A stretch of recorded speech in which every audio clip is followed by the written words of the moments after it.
Hello, friends. Thanks for inviting me today. Thanks for coming to listen to me give a talk that isn't about Node. And if you're here hoping I'll talk about Node, don't worry, because this talk isn't not about Node. Let's start with some standard disclaimers. The views expressed are my own and not necessarily those of my employer. My employer, by the way, is the University of California, San Francisco, and they are awesome. The views expressed are my own and not necessarily those of Node. There are approximately 100 other maintainers of Node, and thankfully, we all don't see everything the same way. And the views expressed are my own and not necessarily those of anyone else. No one involved in this event has reviewed this content ahead of time. All right, so with that out of the way, let's talk about the world. The world is an amazing place, but it's also a complete disaster. And open source has a critical role to play in ensuring a better future. There are a lot of assumptions packed into those last 2 or 3 slides, but let's face it, if you're attending this talk, chances are good that you are already on board with the idea that open source is a good thing. Participating in open source can be a career-enhancing activity for individuals, and it can be a brand-enhancing activity for companies and other organizations. But that's not what I'm talking about. I want to talk about the inspiration needed to make it your mission to advocate for open source, especially advocating for it to employers. If I was giving a presentation on clean, drinkable water and made it my mission to convince you that clean, drinkable water is a good thing, that would be a dull and not very useful presentation. However, if as a result, you made it your mission to take concrete action to expand access to clean water because there are people who don't have it, then that would be a presentation worth giving. So that's what I'm going for. Now, in a lot of ways, open source has quote unquote won. Everyone uses open source. Some businesses are built entirely on open source, but there is an awful lot of critical, widely used open source software that is either hanging on by a thread or else not being maintained at all.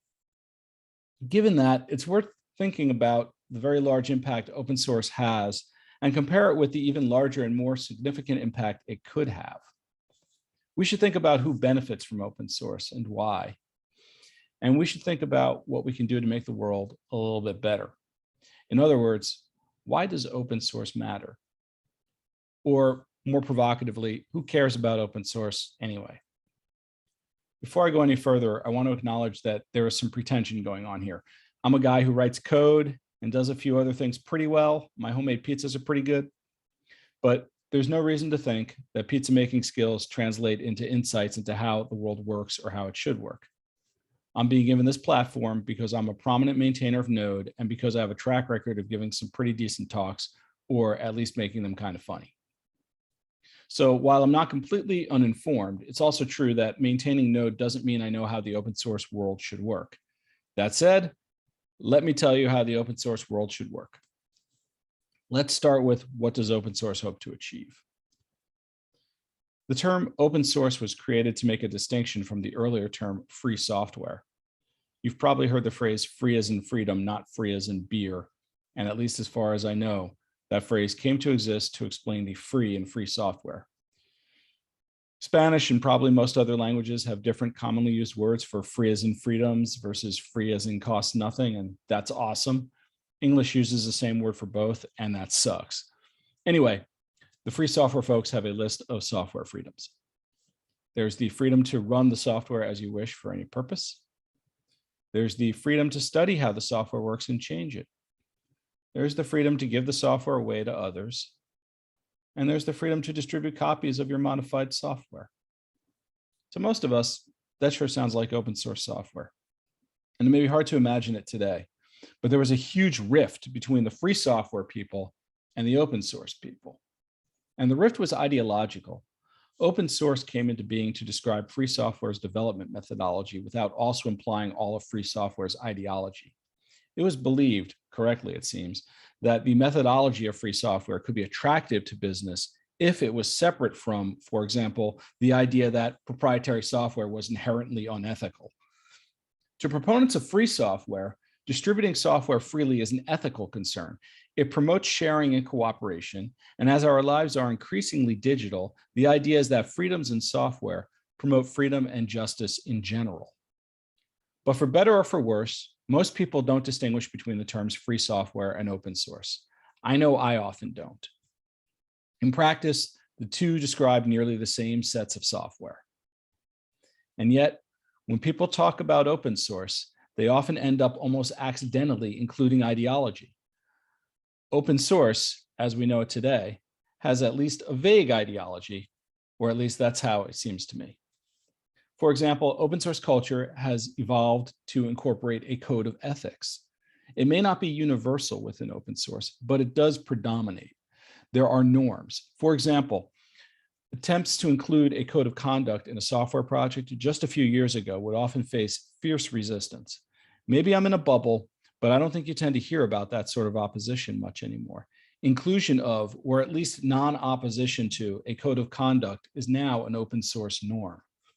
Now, whether the inclusion of a code of conduct is meaningful or merely performative is an important question.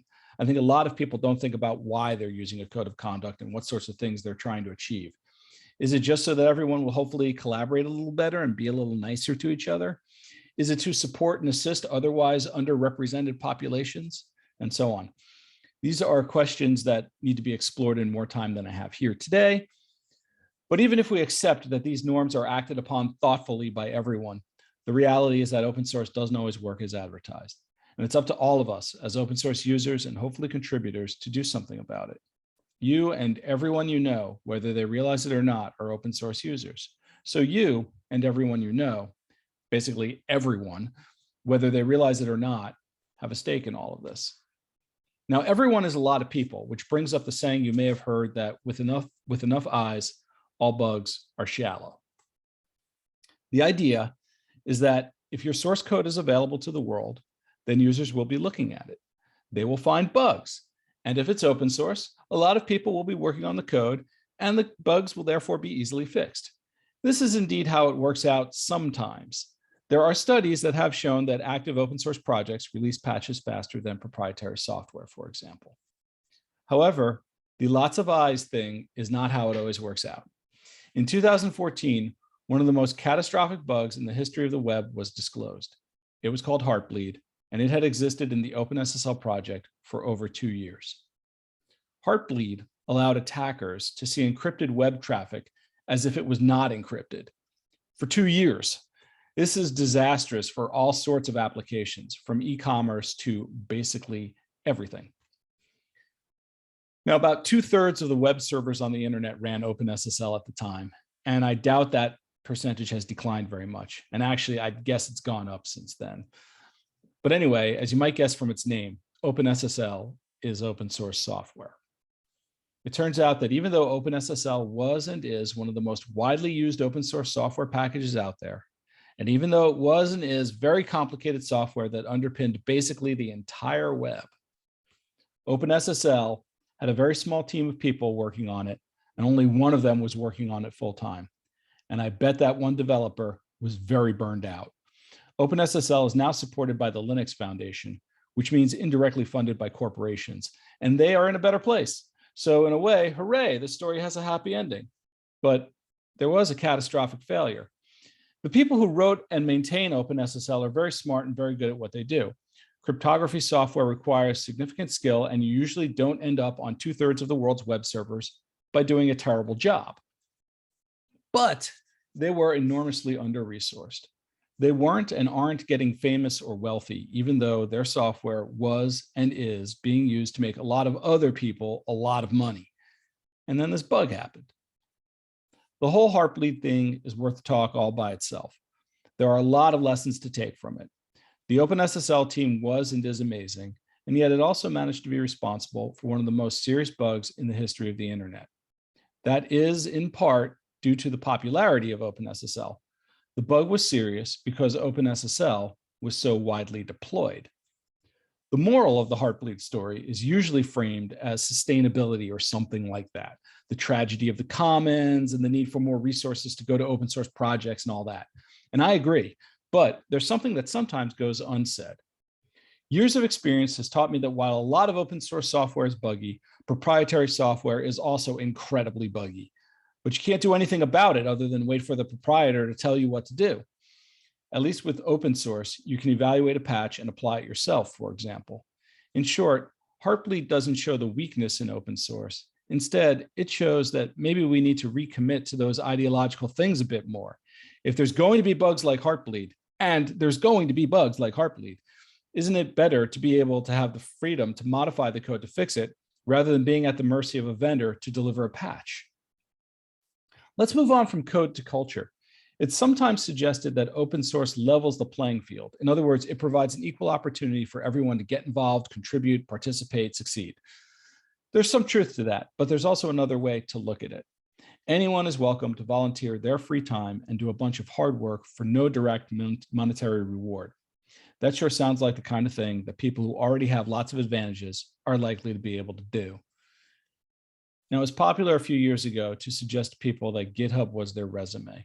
In other words, do lots of work on open source projects that will show up in your contribution graph on GitHub, and it will help you get hired into the job of your dreams.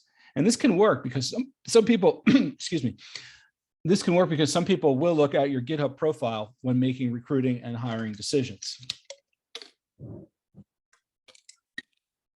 Let's think about what that says. GitHub is your resume means that you're expected to do a ton of free labor just so someone will hire you.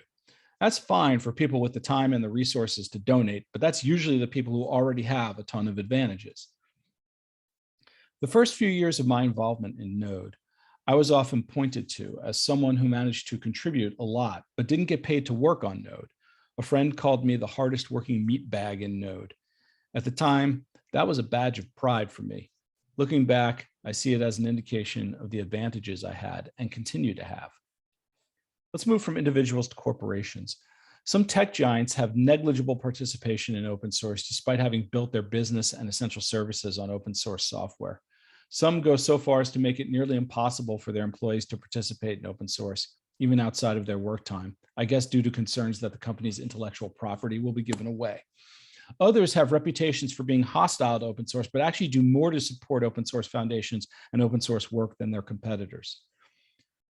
I'd love to live in a world where companies that build their fortunes on open source find it financially unviable to then not give back in some way. I'd also love to live in a world where substantial support of open source is guaranteed to result in a boost in both financial returns and public reputation. Alas, we do not live in that world. Yes, some companies that participate in open source do often receive substantial benefits, but often in ways that undermine software freedoms. That is also probably worth an entire talk by itself. The bottom line, though, is that while the system isn't totally broken, it doesn't work nearly as well as it can, and we need to do better. Which brings us to the whole reason I'm talking about any of this, which is why you should want to get your business or organization on board with ethical open source. Before talking about your company's possible motivations, let's talk about your motivations as an individual. For some, free and open source software is a way to resist capitalism and exploitation. If that's your motivation, hey, more power to you, but that's not going to motivate your employer in all likelihood.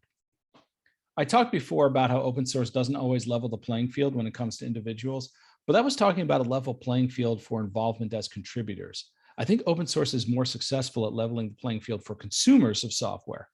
If the software is available at no cost and with few or no restrictions on how it can be used, then the ability of people to use the software is not restricted by how much money they are able to spend to get the software.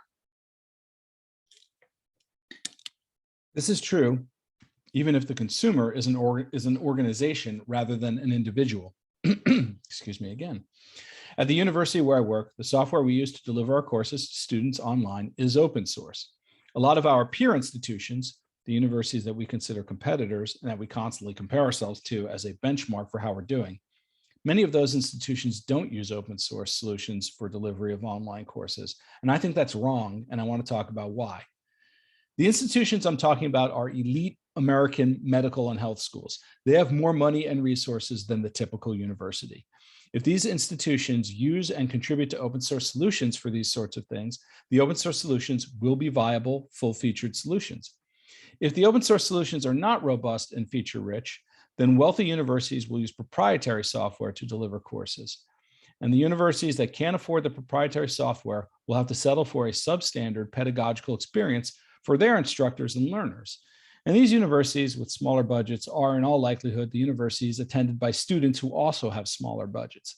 Open source provides a way to make things better for everyone. It doesn't magically eliminate all disparities, but it at least helps. It moves the needle in the right direction. I recently had the opportunity to show our Moodle Learning Management System, or LMS, in a panel discussion with people from 3 other peer institutions who also showed their LMSs. The big impression my team got from looking at everyone else's learning management systems was this: the differences are small. See what I did there with the slide. Anyway, I mean, sure, some looked a little more clunky than others, and this or that feature is more slick on this or that platform. But for the most part, they all have the same features. They all have the same dashboards and other interfaces. But here's something we have that the people paying vendors to host proprietary LMSs don't have. We know exactly how our LMS uses our data. We know because we have the source code and we run it on our own servers. So we know that students and instructors will not be marketed to. We know that the vendor will not be purchased in a few years and alter their privacy policy and start selling data to other entities.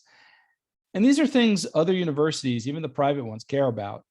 And we don't have to negotiate this with anyone and renegotiate it when our contract expires and so on. And so that's the thing. You need to find out what it is your company cares about from an ethical perspective. Once you've identified an ethical value of your employer, then it's time to figure out how that can be better served in open source and advocate loudly. And if you have to go with money, then fine, but some care is required. Sure, your company might like it that the software is free, but that's just as a consumer of the software. It doesn't help anyone if your company decides that they're going to take everything they can from the open source commons and give nothing back. We need to get the company on board with assisting in maintaining the health of the software. That can be in donating to a foundation that supports the project, or encouraging staff to contribute to the project on company time, maybe fixing bugs that affect the company, and so on. And if your company doesn't have any ethical values beyond maximizing profit, you might want to reconsider your place of employment. And when you do find another job, consider negotiating to make contributing to open source something you do for work. I don't know what the labor market is like in different locations, and I don't know what kinds of negotiating are generally considered acceptable at hiring time everywhere. So this may not apply at all to many people, but if this is something you are able to do, consider doing it. But back to companies. I've been pretty vague so far, really. If you asked me to lay out step by step how to get a company on board with open source, the answer is it probably varies a lot. Maybe by throwing around buzzwords like ROI or best practices. If the company already uses the software but doesn't support the project in some way, maybe it's thinking about the downside for the business if the open source project stagnates or goes away or moves in a direction incompatible with the company's needs as a consumer of the software. Although you want to be careful that you don't raise fear, uncertainty, and doubt and cause your employer to ditch the open source software for proprietary software. After all those possibilities are things that can happen in proprietary software as well. Maybe it's in the good PR company can get if they do it right by getting more involved in open source. I don't know. And if all that's disappointing and you're expecting a universally applicable tactical checklist or something like that, I'm sorry, I don't have easy answers. I'll close out with a story about Jacob Thornton. He was one of the 2 creators of Bootstrap. In 2012, he gave a talk entitled, "What is open source and why do I feel so guilty?" Here's what he said. Open source has a life cycle and the time to burn out is accelerating. There's time to revolt and do something extreme and make things a million times better. It's up to you, everyone in this room. If you don't fix it in like a month or something, I'm frigging out. I replaced an expletive there at the end, but you get the idea. Anyway, nothing extreme happened. And as far as I can tell, Jacob Thornton is not involved in open source anymore. While I'm not issuing an ultimatum like that, I will say this. If you want to do something radical to make things a million times better for open source, I want to help. And I'm not hard to find. I'm Rich Trott. When I'm not helping maintain Node, I work at the University of California, San Francisco. They are an awesome employer, and I'm hiring a user experience designer for a system that advances public health and holds corporations accountable. If that's you, get in touch. Thanks.